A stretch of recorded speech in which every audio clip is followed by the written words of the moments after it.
Hello YouTubers, this is the Gold Standard 00924 coming at you with another video.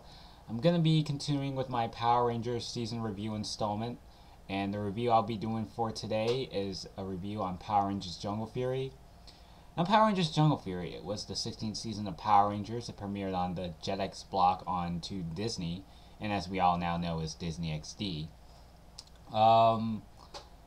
Jungle Fury was really around this time when Disney pretty much started to lose faith in the franchise.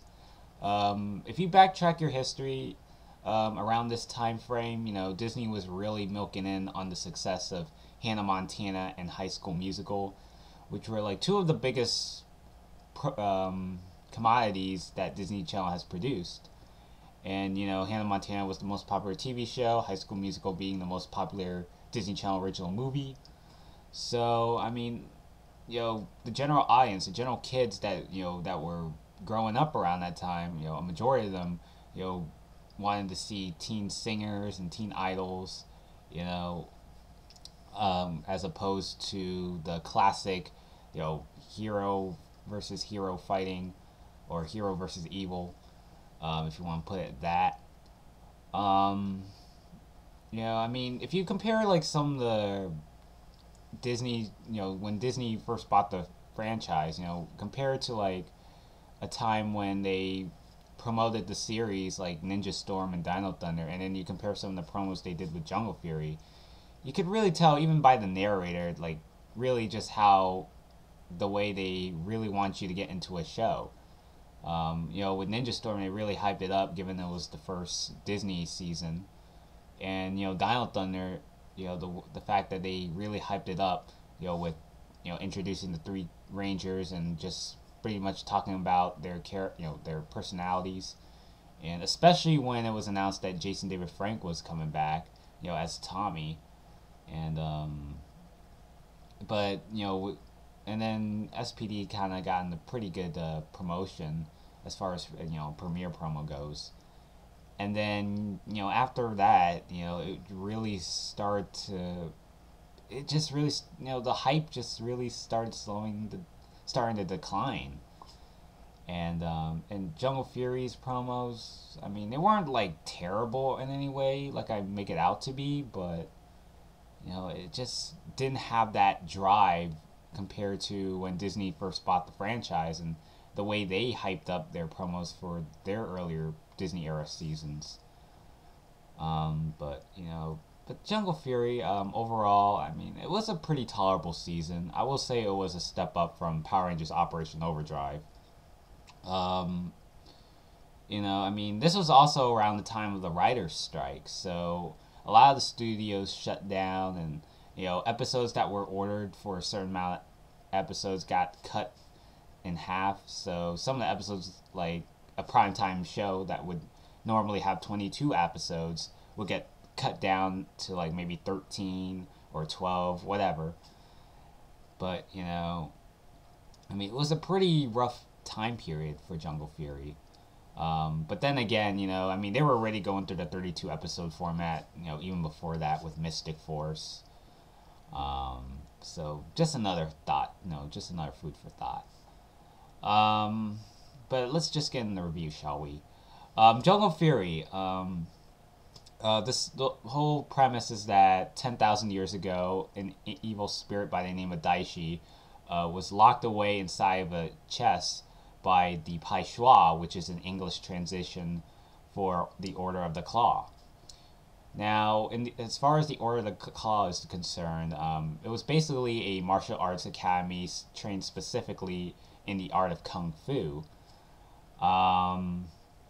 Basically what happened in the pilot episode was that there's a tournament that was taking place, and they would select three guardians to kind of protect the Forbidden Room, which is kind of there to kind of be preserved for to prevent Daishi from escaping. And the three guardians that were chosen were Lily, Theo, and Jared. They were assigned as the three people to kind of protect the Forbidden Shrine. And then, of course, obviously, Jared kind of, he was kind of like the self-centered egotist. I mean, he was actually fired by Master Mao after, due to his attitude, and especially when Jared was picking, just picking. Damn, I was looking for that word. Jared was bullying Casey, who was kind of like the newbie in town. He was, his occupation was, just handing out towels, during, after a certain competitor has finished fighting. Um, and Jared just got really frustrated and kind of got to the point where like Master Mao, of course, like I said, fired him, or it just kind of took him out of the equation. And what was interesting is that Casey actually utilized his tiger spirit, which he realized that he had, but he didn't really know how to control it. And since Master Mao saw something in him, he had Casey to take Jared's spot. And then Master Mao guides the three guardians to the Forbidden Shrine, and he explains about the Daishi creature and just what he had been doing the past couple years, and why was he such a threat to the Pai Shui. And then Jared followed them, and he was really pissed. And then after he failed to fight, after he failed to defeat the master, and Daishi, well, not Daishi, but I think it was Daishi around this time. He took over Jared's body, and Daishi inside Jared's body killed Master Mao, and then he passed away, and the three teenagers, or the guardians that were supposed to protect him, they had to find a new master, and basically he gives them the address, and they both go to Jungle Karma Pizza, which was basically a pizza parlor which was revealed to be managed by one of the masters of the series, or the mentor that they'll have. His name goes by the name of RJ. He possessed the animal of the wolf, and so they meet up with RJ, and and he pretty much talks about the three who had to, just talking about how they were chosen to be Power Rangers, and about the evil that's going on. And he actually awards him with these sunglasses, which turn out to be objects that were used to kind of activate the morphers into Power Rangers. And then of course so eventually they first have their fight against the Rinchi, which were the foot soldiers of the season, and and it basically kind of carries into part two. But the two-part pilot episode, I mean, it was a pretty solid episode. I really like the episode title, Welcome to the Jungle, which is kind of a throwback to the classic Guns N' Roses song, which was really the biggest rock and roll hit of the 80s. And I mean, it's no surprise, since Power Rangers over the years tend to utilize at times episode titles named after certain songs. Like Mighty Morphin Power Rangers, they utilized an episode title called Another Brick in the Wall, which is which was named after the song from Pink Floyd. They've done stuff like that. But I just like the name of the title, but obviously because it's Jungle Fury, and just the title of just the name of it just really kind of fits the beginning of the season. But I mean, that was a pretty cool title. And then I know a lot of people criticize the sunglasses morphers and just the concept behind it. Because if you watched Geki Ranger, which is the Super Sentai counterpart for Jungle Fury, what happened was that in Geki Ranger, the three Rangers of that series utilized the multicolored gloves as opposed to the sunglass morphers that Power Rangers would have. And at the time, people were just really criticizing just the concept of it. And but I mean, I didn't really have a problem with the sunglass morphers necessarily. I mean, I thought it was something different, something, try to be a little creative for once. I mean, Power Rangers isn't Super Sentai, just to put it that. I mean, yes, granted, Power Rangers takes some of its footage from Sentai and some storylines, but I don't really consider Power Rangers as a English dub to Super Sentai. I really don't. Um, with over even before Jungle Fury, I mean, you had like wrist mount morphers, you had handheld morphers, and you had cell phone morphers, which have pretty much been done to death. With Wild Force did it first, and Mystic Force, and Operation Overdrive. But I mean, with the sunglasses morphers, I mean, I will give props for the producers. Just kind of think outside the box in a way. Um, I mean, then again, Disney executives, they didn't really want to see, physicality as far as utilizing your fists is concerned. There was no you couldn't even punch your enemies, like especially in one of those action shows that they produced. Um, Man, so I mean, like I said, the sunglass morphers I really didn't mind. I mean, it was kind of disappointing that they didn't use the gloves, but I'm not gonna really come off as a bitch about it. But but I mean, it is what it is. Um, so there you have it with those two different morphers. And then we get to like some of the villains, you know, um, like I mentioned, I already discussed about Daishi, being kind of like the evil spirit that was a threat to the Pai Shui. Um, so I mean, Jared's had a pretty tough childhood. I mean, just kind of getting bullied and harassed over the years. Um, he just had a pretty troubled childhood growing up. Um, and then you also had Camille, who was also kind of like just the second in command to Daishi. She was actually portrayed by Holly Shanahan. I think that's her name. Um, I mean, she also played Lily on Power Rangers Mystic Force. And, I mean, she actually had like a morphing sequence for, some reason. And it was kind of pretty rare for someone to have especially a villain, to have some sort of transformation sequence. Um, and just, I mean, I don't know, it was pretty scary. It was pretty creepy when I first watched it. And she, closes her eyes, and, she has this green, thing, just her eyes were glowing green, and then she morphs. And they did like a close up shot. I mean, that was pretty creepy.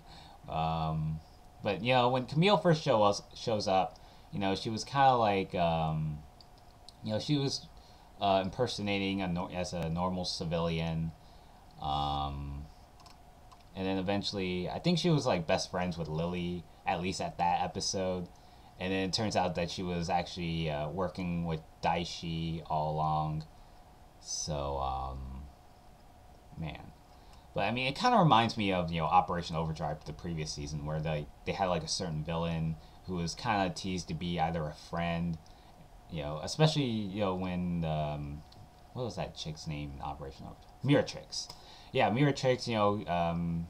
Dax was really wanting to hit her in a way, like just have this romantic feelings for her, and it turns out that Miratrix was kind of in it for the artifact that they were gonna get in that particular Operation Overdrive episode. And I guess it kind of was very similar in Jungle Fury, at least the concept, not exactly, but not like a blatant ripoff in a way, but Jungle Fury, I mean, it did kind of take some ideas from Operation Overdrive, especially that one episode. So, but yeah, I mean, they really kind of recycled some of the characters, or excuse me, recycled the actors. Just kind of once again, Disney just having that habit of, you know, utilizing the same actors or actresses from previous seasons. But not that there's any problem with that, but it's kind of amazing just to see some of the cast, just really showing some appreciation with the series. Um, you know, and there are also other other actors from previous Power Ranger seasons, um, just playing other character roles. Um, you also had Flip the Fly, who was the commentator. Uh, he does play by play commentating. Especially during the Zord fights that they would have. And he was actually voiced by Kelson Henderson, who some people might remember him as Boom on Power Rangers SPD. So yeah, that another example of recycling actors. Um, Man, what else? And then you go on and you actually have some of the Pai Shui masters, not just Master Mao, but there were also other Pai Shui masters like Master Fant, who's which was basically a pun for the elephant who trained with Lily, and in one episode. And basically the reason why the Rangers were trained with the other Pai Shui masters was because there was a clan known as the Five Fingers of Poison, who pretty much were the Rangers every time they fought them, or at least the first time they would fight them. They will always get their asses kicked by the Pai Shui, not the Pai Shui, but the Five Fingers of Poison. They were basically kind of like the clan, which were kind of based off of like a snake. Just the poison name itself, just the way that snakes kind of bite you, like normally when you get infected with poison. So that's kind of what the clan was kind of based off out of. So they had to train with the Pai Shui masters in order to just kind of learn a lesson or two, and not only that, but to kind of improve their ability. And Lily had to test herself for her master stripes. And then you also have Master Swoop, who trained with Dio, and he trained with he was basically the Bat Spirit, and he was also training Dio, and Master Finn, who was RJ's father. He trains with Casey and learning the techniques of the shark, and they were training with some of the Pai Shui masters in order to kind of get a better identity, and to kind of like just to understand the way of the martial arts, and or the way of kung fu, and which was basically kind of like the specific martial arts they were training for the most part in this season. So yeah, they were one of the three Pai Shui. Well, there are actually more Pai Shui masters as we get along in this series. There were other four that I didn't mention. But just going through the series, you also meet up. Also have characters as well. I almost forgot about some of the supporting characters in the series. You had what's her name? You had Fran, who was the waitress of Jungle Karma Pizza. She was kind of, she was, pretty interesting character. At first when she showed up, she didn't know about, the identities of the Power Rangers. She didn't really have any clue that Theo, Lily, and Casey, they had no idea that she was, they were the Power Rangers. But then, like midway through the season, she finds out, the secret hideout to the Rangers, training, the Rangers training ground, and and it just kind of caught her to surprise. She was pretty clumsy and all, but she was always kind of there to kind of interact with the Rangers. Just I guess you could say she's kind of like the little sister of the group, even though she wasn't like a Power Ranger necessarily. But she and RJ, they were, they have some, they have a pretty strong bond. You don't see them hook up. It's Power Rangers, so you can't really expect, any mouth to mouth kissing scenes. So, there were times where they actually really kind of showcased their emotions to each other, or just sharing, just, you know, sometimes really kind of talking things out in case things were going wrong. Um, Especially that one moment where like RJ was turning into a werewolf, and Fran having RJ come to his senses.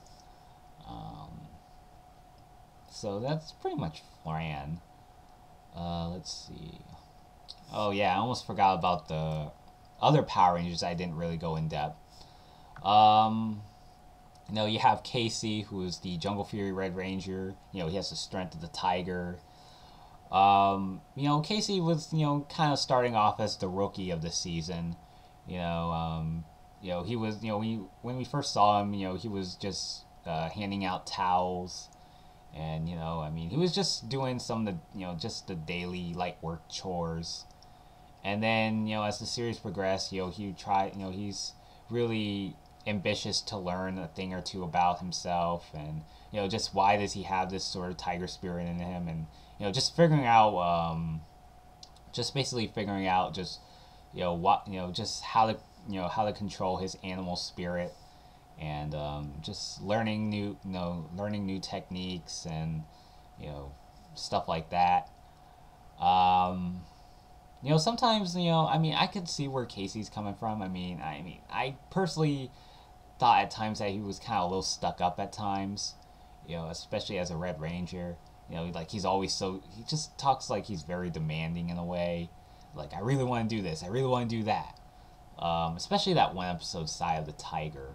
When he's like, maybe it's a bad example, but basically, the Rangers were doing their normal daily exercise routines, and then during intermission, Casey, just refused to take a break, and just, wanting to learn new things, but he had to like, and then RJ just told Casey just to do his chores, and just to fix the chair and stuff, and mopping the floor, but maybe that was, like I said, that's probably a bad example, but I guess Casey was pretty motivated and all. But he does have good intentions. Maybe his mannerisms just comes off very, very eager in a way. But maybe he didn't piss me off as much as Mac or Nick. But to some extent, he kind of, sometimes I just couldn't stand him at times. Um, but there were a lot better Power Rangers than him, Red Rangers specifically. Um, and he was actually the first to not have a battleizer. So the first, starting within space, they started with the whole traditional battleizers, which were armor enhancements used for specifically the Red Rangers. And up to Operation Overdrive, that was kind of like the big thing, to kind of expect each season was an armor enhancement mode, especially for that one particular Ranger. But Jungle Fury didn't really have a official battleizer. One could argue that he had that motorbike that he uses to kind of some people maybe consider it a battleizer, but I really don't.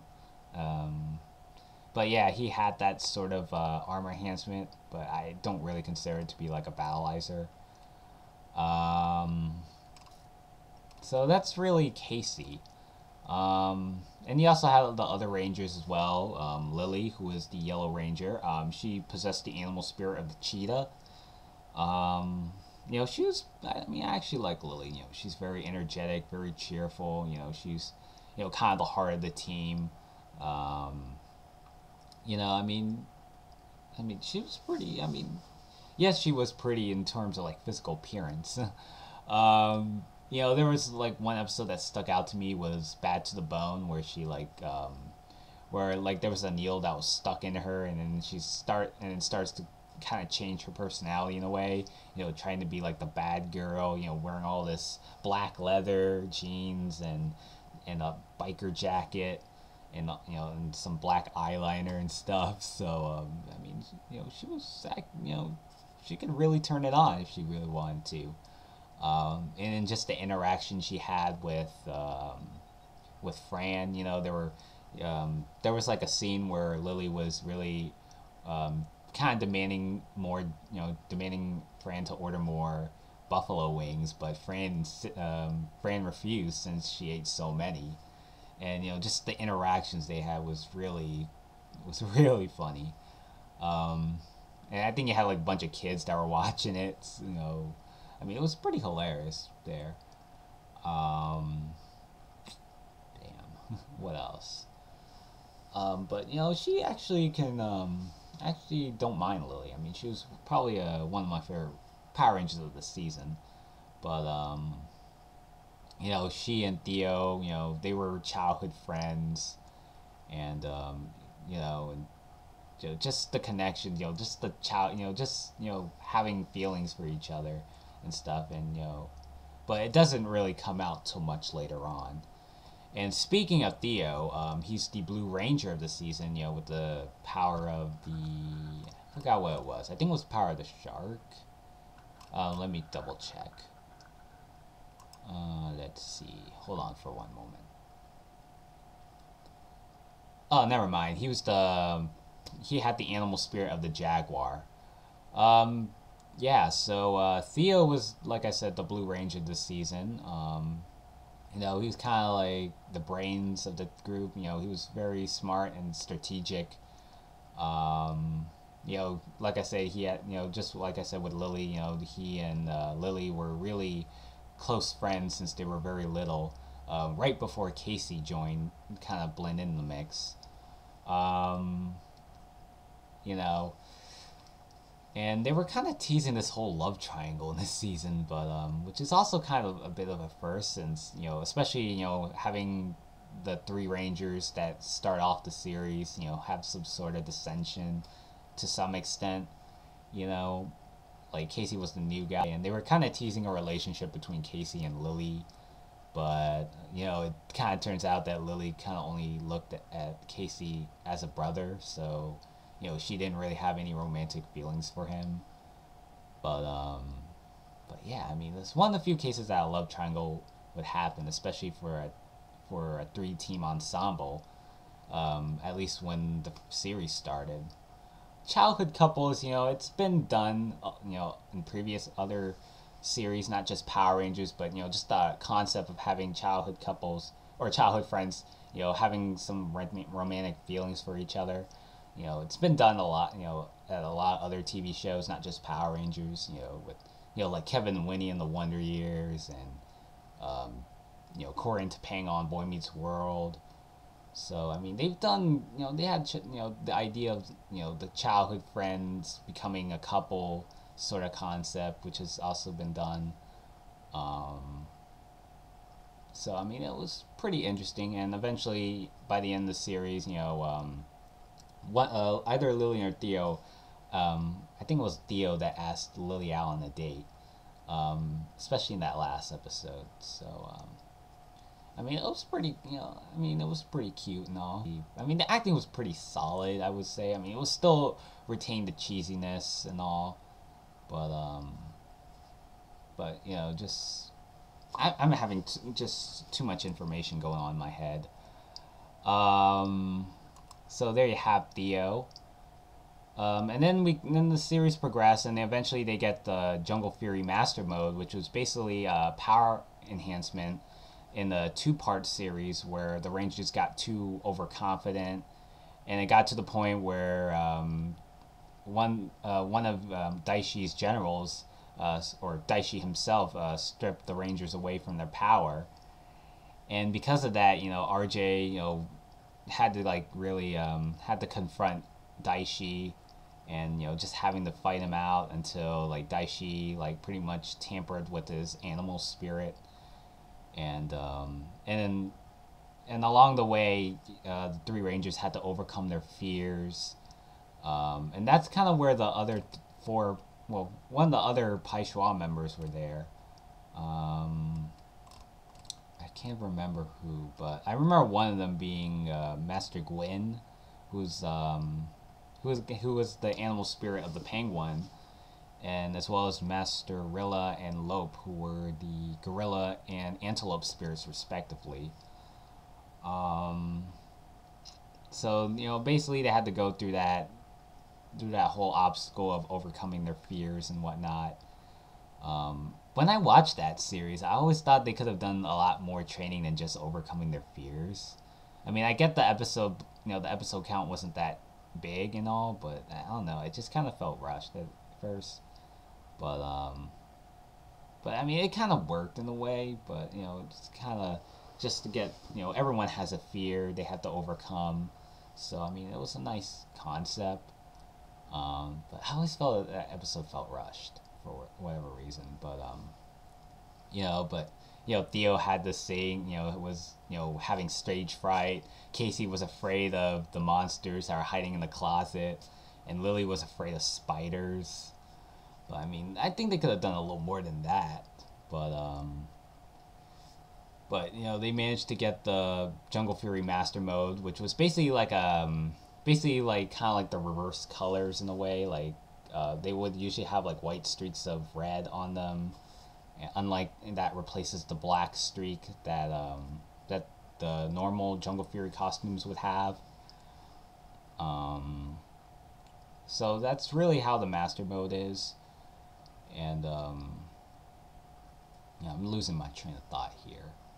But not only that, but also in the episode, like I mentioned about RJ, he was, his animal wolf spirit was really kind of really becoming much of a problem, and eventually he transforms into a werewolf, and it kind of leads to an episode that where he eventually becomes the Purple Wolf Ranger, and this was also one of the first Power Ranger series to have a secondary color Power Ranger costume. Just the first Purple Ranger as well. RJ, I mean, I thought he was fine as a Power Ranger, as a Purple Ranger, but they never really explained like how exactly he managed to have the Wolf Morpher, especially when he like opened the closet and all. I mean, couldn't he have just used it like during that fight he had with Daishi? I mean, I really don't remember why, or I just don't understand why he couldn't have just got his Wolf Morpher and just morph right there instead of having to risk his life, like, especially like just being, in his regular form. But that's just me. But RJ, I mean, he was a pretty wise mentor, just kind of like the wise philosopher and all. I mean, he almost looked like CM Punk, just the hairstyle that he had, and I mean, except even though Punk's hair is a lot darker compared to RJ's, but he always reminded me of CM Punk. For those that watch WWE or professional wrestling in general, you probably might understand the comparison. Now, granted, CM Punk doesn't have that hairstyle anymore, but RJ, I thought he looked almost like him. But I mean, he was a pretty tolerable Ranger. I mean, I can't really complain too much. And it wasn't until there was actually one friend that he made, and he would turn out to be the White Ranger, the White Rhino Ranger, and his name goes by the name of Dominic. Now Dominic was kind of like the lone wolf as well, just really uncertain of his path. Just, I guess you could say he kind of reminds me of Merrick from Wild Force. Just the fact that they go wherever the wind goes, or just they're just very uncertain of their future, or just uncertain about where they stand as far as being like human being goes. So yeah, they usually do a lot of soul searching. That's basically what I'm trying to say. He was a kind of underrated ranger. Just he was a pretty experienced martial artist. Just kind of like another prodigy of the gang. They are kind of teasing like a relationship between him and Fran, but once again, they don't really explore it as much. But he pilots the Rhino Steel Zord, which was basically everyone that was pretty much the villains of the season were really trying to get, but eventually Dominic beat them to it. Um, so he's like I said, he's the White Rhino Ranger, and I think he was like the fifth Ranger of the season. So I mean, it's kind of like Ninja Storm Down of Thunder. There were only just five Rangers, nothing, no one else, no, nothing more than that.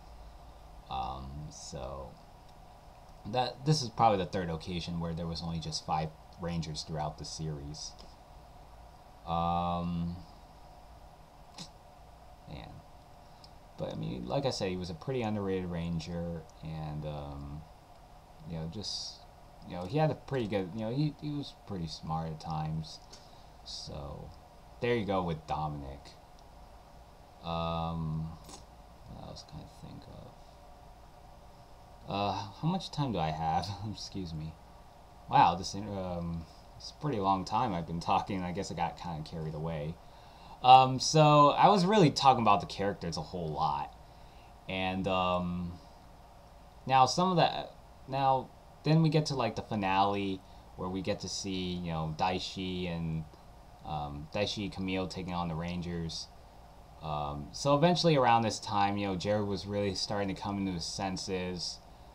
In the finale, I mean, there was, Jared was really kind of really wanting to break out of that demon that was really controlling him, and it kind of led to around that time, the Spirit Rangers also coming in the mix, and they were kind of helping out to defeat Daishi. So the Spirit Rangers were really kind of like the first Power Rangers to, just the first original Power Rangers that weren't really there in Geki Ranger. They were actually, the costumes were original made. So I guess it's another occasion since Lightspeed Rescue, which had the Titanium Ranger that didn't appear in Go Go V. But so yeah, I mean, you had the original Ranger costumes, the elephant, the bat, the shark Rangers. So I mean, that was a pretty nice addition. Yeah, I can't think of anything else. And then at the end of the series, the Jungle Fury Rangers, they utilize all their powers. Well, the three Rangers, Casey, Lily, Theo, they banish Daishi back to his lair, or just back inside the chest where he first came out of. And then basically at the end, Jared and Camille were pretty much, just wanting to kind of redeem themselves from all the bad stuff that they've done, and they both trained in a martial arts camp.